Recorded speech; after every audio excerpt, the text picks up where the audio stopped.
Tem a ver, assim, né, essa doçura, essa fortaleza também, porque a gente percebe, né, que você tem essa voz forte e doce ao mesmo tempo, uma serenidade, mas que veio de muita luta, que veio de grandes desafios. E desde muito pequena, eu gostaria que você contasse um pouquinho do início da sua vida mesmo, os desafios que você foi enfrentando, para hoje você está, onde você está. É, você falou uma coisa muito interessante. As pessoas olham para nós e elas acham que a gente caiu aqui de paraquedas, né? Sim. Ai, tudo foi muito fácil, muito simples, e nem foi e nem é. As coisas são muito difíceis, como para todas as pessoas que pregam a palavra, que são escolhidas, como os apóstolos, como o próprio Jesus. Nós passamos por adversidades para alcançarmos o que Deus tem para nós, alcançarmos vidas e concluirmos o propósito não nosso, mas do Senhor para nós aqui na terra. E eu costumo dizer que eu sou uma improvável. Eu estava contando ali, né, para a Karina, que eu sou uma improvável, porque assim, eu mesma olhava para mim e eu dizia que não tinha jeito. Porque eu venho de várias sequelas, traumas e dores. Aos 7 para 8 anos, a minha mãe ela se separou do meu pai. Com 6 anos, eu fui violentada por um vizinho a primeira vez. E a minha mãe, em vez de me apoiar nela, eu lembro que ela me deu mais uma surra. No Ceará, a gente fala assim, eu sou cearense, Uhum. né? E depois ela separou. E no outro dia, ela mandou me buscar. Eu sou a mais velha de 7 filhos. E todos os demais irmãos ficaram ali. E eu fui adotada numa cidade chamada Montada, no Ceará, por uma família. E E foi a sua mãe que encontrou essa família para foram te, para te adotar. as freiras. As freiras Ah, indicaram essa família para poder me adotar, porque minha mãe foi para o convento, ela era catequista, uhum. e eu não podia ficar no convento, porque as freiras não Não podiam ficar cuidava. comigo. Daí eu fui para essa família, aprendi muita coisa, sofri muito também.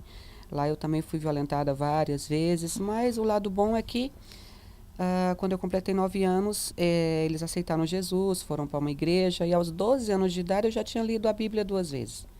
Então Deus já estava me preparando para o que eu seria hoje. Eu acredito assim. Aos 15 anos eu fugi da casa da minha família adotiva e eu fui procurar minha mãe biológica. Você sentia assim aquele trauma de não ser aceita, não ter sido aceita pela sua mãe, aquela angústia, algo mal resolvido? Foi É, por isso que você a procurou? eu sentia, na verdade, a carência de ter uma mãe e um pai. Eu via todo mundo chamar pai e mãe. No colégio as pessoas elas faziam um deboche da minha cara porque eu era adotada, e como eu era assim, vinha de um histórico muito carente. Uhum. Eu tinha a pele bem escura, cabelinho bem encaracolado. Então eles sempre eu usava um nome pejorativo para poder Uhum. lidar comigo. Isso machucava bastante. Até os membros às vezes da própria família falavam que por eu ser daquela cor, que Deus trabalhou até nisso, que eu não queria ser nada na vida, e aquilo vai entrando na cabeça, né? Uhum. Mas assim, no meio do sofrimento, eu resolvi procurar minha mãe, que eu achava que ia ser melhor com ela. O seu pai você não tinha mais contato, não Não, meu teve pai não mais. tinha mais contato, aí depois eu vou chegar lá. E quando eu cheguei em Fortaleza, que encontrei minha mãe, não era o que eu esperava. Eu passei muitas decepções com ela também. Ela tinha um outro casamento e acabou que eu não me dei muito bem com o esposo dela. Uhum. Então eu fugi da casa da minha mãe biológica também. E Uhum. nessa noite eu fui tomar um refrigerante com os amigos. Uma colega que morava na mesma rua me convidou. E ficou tarde e eu resolvi não voltar mais para casa da minha mãe, porque eu sabia que eu ia levar outra surra. Uhum. Né? Então, assim, ali conversando, a gente perguntou: vamos dormir aonde? E um deles falou: eu moro sozinho, vocês podem dormir na minha casa. E esse rapaz ficava com essa minha colega. Uhum. E nós fomos dormir na casa dele, era um cômodo só. Passamos uma semana lá. Depois de uma semana, ela acabou fazendo coisas que ele não gostou. Uhum. E ele olhou para mim e falou: pede para sua amiga ir embora. Eu falei: mas como é que eu vou pedir para ela ir embora se ela é sua namorada, que eu vou Sim. fazer como isso? Ah, não sei, manda ela embora. Eu falei: e eu? Ah, você pode ficar se você quiser. E como eu sempre soube lavar, passar, arrumar tudo, ele morava sozinho, era tudo muito Uhum. bagunçado. eu acabei limpando toda a casa dele para ter uma recompensa do que ele estava me dando um teto, né? Depois que ela foi... Que idade você tinha nessa época? Tinha 15 anos. 15 anos. Isso. E aí ela foi embora e eu perguntei para ele, eu posso ficar morando aqui? Ele falou, você que sabe, mas a sua mãe com certeza vai procurar você, o que que eu vou fazer? Aí eu disse para ele, eu prefiro morar com um estranho do que morar com a minha mãe. E isso ela acabou indo lá na porta dele, e eu falei que eu não queria ir morar com ela, e fiquei com ele, e 3 meses depois eu engravidei. Eu não sabia nem o que era gravidez, né? Eu brincava que Deus me deu cedo, porque se fosse depois eu não ia querer. Você chegou a ficar com ele, então, né? Sim. E aí eu comecei a enjoar, a passar mal, mas só que ele não queria o filho. Então, quando eu descobri que eu fui contar, ele comprou um monte de remédio para me abortar. E eu olhei para aqueles remédios e eu falei, eu não vou tomar nada disso, não. E foi uma gravidez muito difícil. Foram 9 meses sem comer, eu emagreci bastante.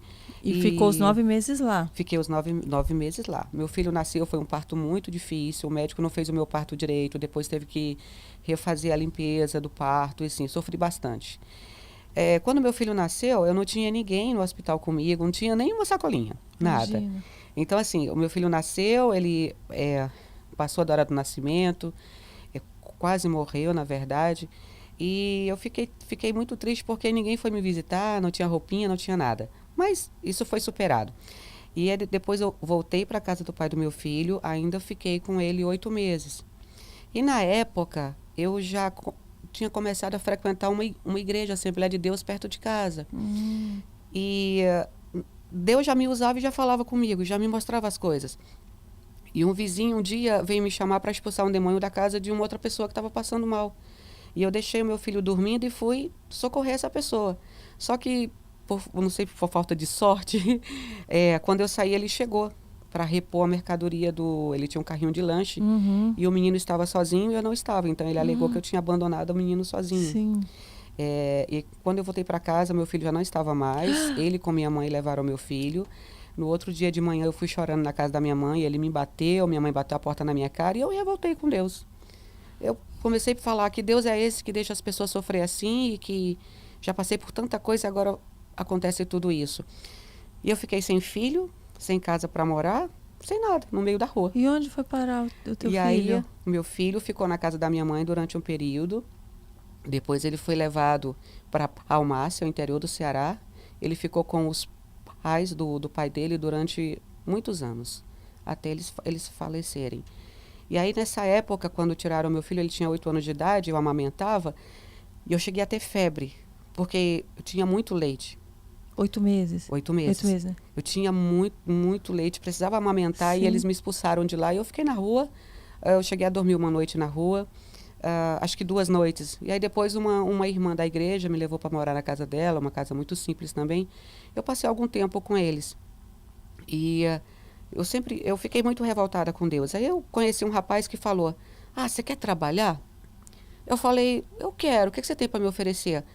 Eu moro no bairro tal, em Fortaleza, e você pode morar na minha casa, só mora eu, minha mãe e meu filho, e eu vou dar um emprego para você.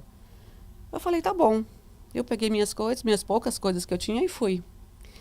Aquele rapaz, ele era um aliciador de garotas. Então ele começou a me apresentar para homens mais velhos, né? E comecei a ganhar dinheiro, comecei a gostar daquilo, então comecei a me arrumar, comecei a ir para o shopping, e nada de querer mais saber de Deus. Quando eu completei 18 anos, eu gerenciava uma casa de massagem no centro de Fortaleza. Com 18... E quando ele te chamou para trabalhar, você já sabia que era para isso? Não, eu não sabia. Mas depois eu não tinha muita opção, eu não tinha mais o que perder na vida mesmo, então... Sim. Então, com 18 anos, 18 para 19, eu estava cuidando de uma casa de massagem, lá no centro de Fortaleza. Tinha 18 meninas, e aí embaixo da casa morava um traficante. Me apresentaram cocaína, eu gostei, e comecei a usar constantemente. A cartilagem do nariz eu não tenho mais, eu perdi a cartilagem do nariz. Comecei a ficar uma pessoa psicótica, eu tinha síndrome do pânico, depressão, eu tomava 8 psicotrópicos por dia. Você sentia que alguma coisa estava no caminho errado nesses momentos, ou você não tinha essa percepção? Você achava, isso que eu tenho é uma única opção que eu tenho, minha vida é assim mesmo? Você não Nessa época eu não tinha essa percepção, até porque eu estava muito revoltada com tudo, eu só tinha dor. Então, para mim, tanto fazia, era igual. E aí, quando começaram a surgir os problemas de saúde, com os psicotrópicos, com a própria cocaína, eu já tinha feito, essa parte eu não contei, um pacto com o diabo, eu fiz o segundo. Né? Então, quando que você fez? Eu li na sua biografia. A primeira vez eu tinha 7 anos de idade. Como que se faz com 7 anos de idade? Como que você Então, tem essa consciência de que está fazendo isso? Vamos voltar lá na minha infância. O meu avô, ele era rezador. Meu avô era pescador e conhecido na região como rezador, que falava com as almas. Tinha vários históricos do meu avô. E ele sempre me dizia que eu era a sucessora dele. Era um rezador espírita, sim. Digamos que sim. Ele falava dizia que falava com as almas, que a gente sabe que não é assim, né? Mas assim, a gente tinha várias experiências de crianças que chegavam doentes e ele rezava lá com o peão roxo e saía curada na hora. Vários históricos desse tipo. E meu avô dizia que eu era a sucessora dele. Então, mesmo pequena, eu sempre sonhava em ter algo mais. E eu entrei algum dom espiritual, alguma coisa assim? Não, eu queria ter uma casa melhor, eu queria ter uma vida melhor, sabe? Porque assim, não tinha TV, não tinha rádio, mas a gente via as pessoas que tinham uma vida diferente da nossa. Sim. E naquela época, quem tinha um cacimbão, você sabe o que é cacimbão? Não. Aquelas cacimbas de anel para tirar água. Tipo poço. Quem tinha poço naquela época era fazendeiro e quem tinha poço era considerado rico. Então eu falava assim, quando eu crescer eu vou ter um poço. Então eu entrei no quarto da minha avó, que ela tinha um baú assim, que ela guardava as coisas antigas dela, e eu era curiosa para saber o que tinha naquele baú. E meu avô guardava várias coisas lá da religião dele naquele baú. E eu sentei lá e eu falei, olha, se você me der condições para fazer uma cacimba, isso eu falando com o tal, né, lá para não dizer o nome dele. O inimigo. Eu vou fazer o que você quiser, com 7 anos. Eu quero uma cacimba. Condições para construir uma cacimba. E meu avô dizia que no fundo do mar tinha um castelo encantado da princesa que tinha sido amaldiçoada. E que eu era que ia no fundo do mar desencantar essa princesa. Olha só, se é coisa para contar para uma criança. Gente. Então eu cresci assim, acreditando que eu era uma pessoa especial, diferente, com dons diferentes, e que eu ia desencantar essa princesa no fundo do mar algum dia. E quando eu saí de lá, que eu fui para a família adotiva, que eu conheci a Bíblia, eu comecei a ver que isso não era verdade, né? Que o meu avô tinha, talvez fosse a realidade dele, mas não era a minha. Que eu sabia que Deus tinha um plano diferente para mim. Mas depois que tiraram meu filho, que eu não tinha mais nada, eu revoltei com Deus. Eu falei, se Deus gosta de ver as pessoas sofrerem, eu vou para o outro lado que deve ser melhor. Você chegou a tentar desfazer esse acordo, esse pacto, quando você passou a frequentar? Calma. Então, aí, nesse tempo, chamei um povo lá, fiz o segundo pacto. E, para mim, era pouco, porque eu queria mais. E aí, eu fiz o terceiro. Eu chamei uma pessoa e eu falei, olha, eu quero isso, isso, isso e isso. Dá para você fazer para mim? Ele falou, mas isso é perigoso. Você sabe o que você vai dar em troca? Eu falei, não interessa. Pode fazer. Não envolvia dinheiro, não era nada disso, mas era algo que envolvia a própria alma mesmo. E acabei fazendo aquilo ali. Eu comecei a ter noites terríveis, onde eu via vultos, ouvia vozes, me espancavam. E aí passou o tempo da casa de massagem, vai adiantar um pouquinho. E foi o tempo que eu já estava com contratos na Europa cantando na noite, que eu cantava em banda de forró também. Nessa época da casa de massagem. Comecei a cantar na noite, eu era cover da Whitney Houston, então comecei a viajar para a Espanha, para a Itália, ganhar dinheiro em euro, em dólar, já podia comprar um pouco mais de coisas. Mas eu fui surpreendida por algo. Eu mudei dessa casa de massagem para um apartamento na Praia do Futuro, em Fortaleza, em frente à Crocobit. E lá eu comecei a ter crise de depressão e síndrome do pânico em alto grau. E todas as noites, 5h40 para 18 horas, vinham 3 demônios, os 3 pactos. E eles também mantinham relação sexual comigo, me furavam. E por diversas vezes eu apagava e acordava só no outro dia, toda quebrada, toda roxa. Mas como? Assim, espiritualmente? Não. Como? Vinham pessoas? Sim. Materializados. Literalmente. E o sangue... Mas eram sempre as mesmas pessoas? Sempre assim? os mesmos. Às vezes eles vinham com mais alguns. Sabe quando a Bíblia diz que essas quando alguém... pessoas você conhecia depois que você encontrava ou não? demônios que vinham materializados. Às vezes eles vinham bonitos, às vezes feios. Eu sabia que eram sempre os mesmos, mas eles nunca vinham com a mesma fisionomia. O próprio diabo conversava comigo sempre e ele sempre mudava a fisionomia também. Calma que eu vou chegar lá. E aí, nesse tempo, eu comecei a ficar muito debilitada, fraca, porque eles me furavam o corpo inteiro. E o sangue ficava no meu corpo e eu tinha medo de tomar banho, porque quando eu entrava embaixo do chuveiro, com aquela água do chuveiro, eles me afogavam. Então, eu passava de 3, 4 dias sem tomar banho, só cheirando cocaína, deitada, e as moscas varejeiras, que elas representam o demônio Beelzebul, para quem não sabe, que era o demônio que mais me perseguia, né, que ele não tem poder, o sangue de Jesus já nos lavou. Eles vinham comer o sangue seco do meu corpo. E quando eu conseguia, depois de 3, 4 dias tomar banho, começava todo o processo de novo, porque eles vinham todos os dias, isso era constante. Você já sabia que tal hora ia chegar? Sim, eu já sabia. Então, assim, eu vivi dias de terror, isso durou 6 anos e 8 meses na minha vida. Você chegou você falava com algumas pessoas sobre isso, ou foi algo que você passou sozinha? Eu não tinha amizades, a única pessoa que sabia era minha mãe biológica, porque ela, nessa época, já era pastora, né? Uhum. E então eu ligava para ela e pedia para que ela orasse por mim. Algumas pessoas que tinham contato comigo, eu me afastei delas, porque o diabo dizia que eu não podia casar, que eu tinha um pacto com ele, que eu era esposa dele, que eu não podia casar. Eu não podia ter muitas pessoas perto de mim, então eu me afastei de todo mundo.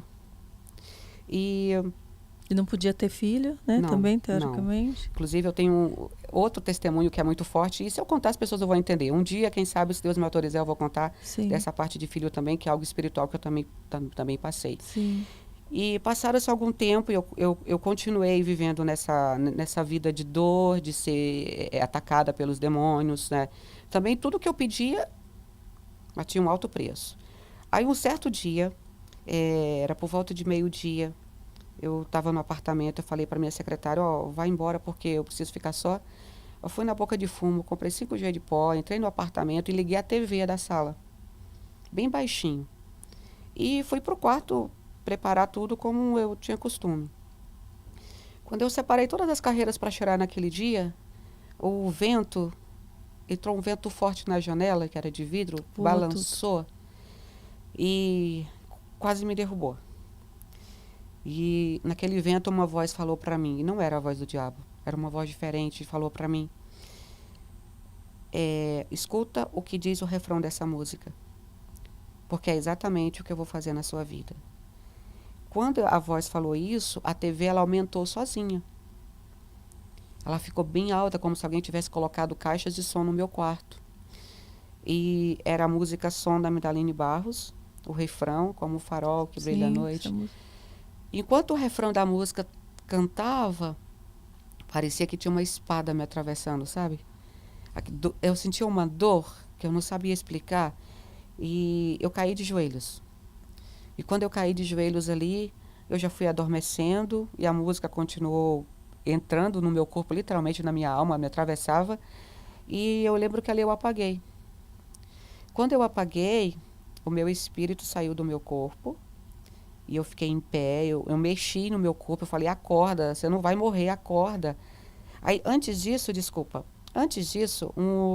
3 dias antes, eu estava jogando cartas com o diabo e ele falou para mim, dá uma olhada em tudo que eu dei para você.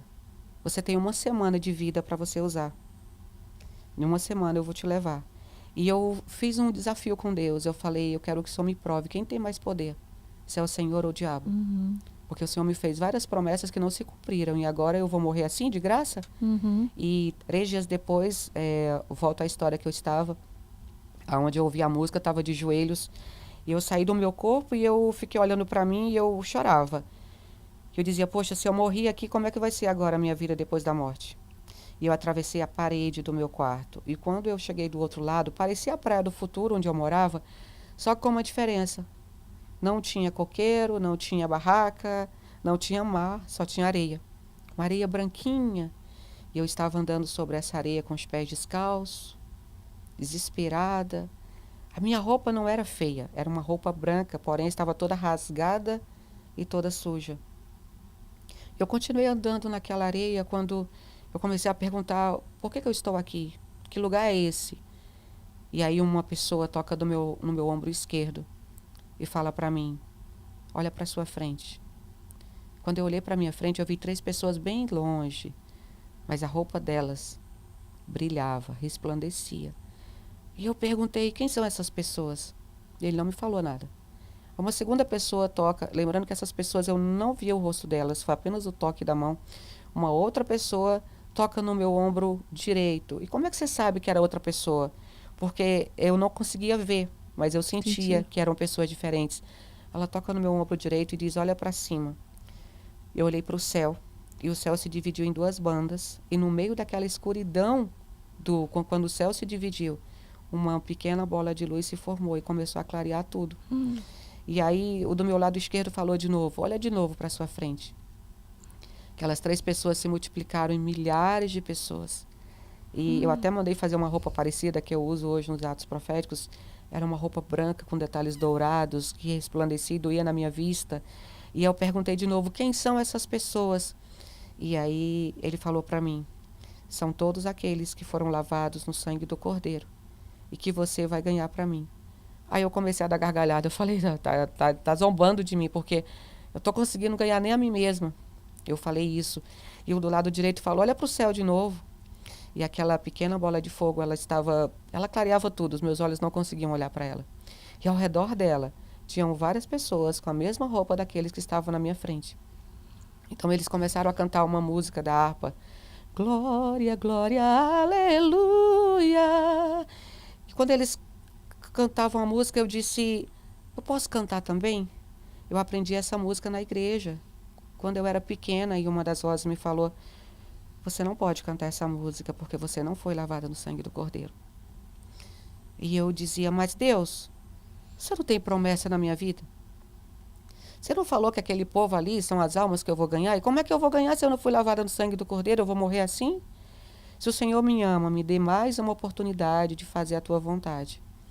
E uma voz que não era daqueles que estavam atrás de mim, veio de cima. Ela falou, Virgínia, você sabe que depois que a porta fecha, ela não abre mais para ninguém. E eu falei, então o Senhor é mentiroso. Cadê as tuas promessas que o Senhor usou pessoas para dizer que ia me levar para pregar, que ia fazer isso e aquilo? Aonde estão as tuas promessas? E houve um silêncio. E eu fui levada para uma grande escuridão por uma mão que pegou na minha cintura. E eu fui caindo um túnel escuro, rolando muito rápido, quando eu gritei, Deus, eu não quero ir para o inferno, me dá mais uma chance. E eu voltei de novo para aquele lugar. E o Senhor falou para mim que as oportunidades, elas são dadas, que nós que as desperdiçamos. Quando ele falou isso, eu voltei para o meu corpo. Já tinham se passado bastante tempo, quase 4 horas. E só que eu não conseguia me mexer. É como se eu tivesse morrido ali. E aí o meu espírito tentava acordar o meu corpo ali e eu não reagia. Até que eu senti que aquelas 2 pessoas que estavam lá na visão comigo, elas estavam ali também. Então eu consegui voltar para o meu corpo, mas não conseguia me mover. Aí um deles me assenta sobre os meus joelhos, me pega pelos cotovelos e diz, hoje Deus está quebrando o laço de morte do diabo contra a sua vida. Deus vai te levar aos 4 cantos da terra para pregar a palavra, mas é a última chance que Ele te dá. E aí eu consegui abrir os olhos devagar, a droga continuava na cama, minha sacola de remédio continuava lá, e eu levantei, eu chorava muito, e eu peguei aquela droga, dei descarga no vaso, e eu falei, a partir de hoje, nunca mais eu uso isso. Peguei todos os psicotrópicos que eu tomava e eu falei, a partir de hoje, eu não preciso mais de remédio. Joguei tudo fora também. Tomei um banho e fui para a primeira igreja que eu achei perto da minha casa. Quando eu entrei, o pastor parou a pregação e falou, estava esperando você. Só que quando ele começou a orar por mim, começou a manifestar muitos demônios. E isso é o que contam, eu não lembro. Começou a quebrar tudo na igreja e era muita gente para segurar. E começou não em você, nas pessoas? Em mim? Em você também? Sim. O pastor começou a orar por mim, os demônios começaram a manifestar. Em você. E isso eram muitas pessoas para me segurar. Gente. E depois disso, a minha mãe ela estava convertida com uma igreja na comunidade do Luxou, na Praia do Futuro. Eu comecei a congregar na igreja da minha mãe 3 meses depois que eu estava congregando, eu fui ao culto e Deus falou para mim assim, aí vem, como é que Deus fala com você? Algumas pessoas dizem que Deus fala no coração. Comigo Deus fala no ouvido. Não sei, eu não sei descrever, não Uhum. sei explicar. Comigo ele fala literalmente no ouvido e é uma voz como se eu estivesse conversando com você. Às vezes eu peço para ele repetir, ele repete. E é assim que acontece. E 3 meses depois, Deus mandou abrir uma campanha na igreja. E eu ri de novo. Eu falei, eu tô conseguindo libertar nem a mim mesmo ou fazer campanha para libertar os outros. Eu trabalho com libertação hoje, né? Sim. E para minha surpresa, naquela campanha, ela era para mim e acabou ajudando outras pessoas. Muitas pessoas foram curadas.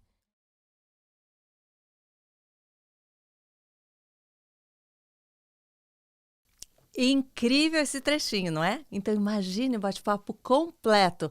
Clique aqui no link para conferir e eu espero todos vocês.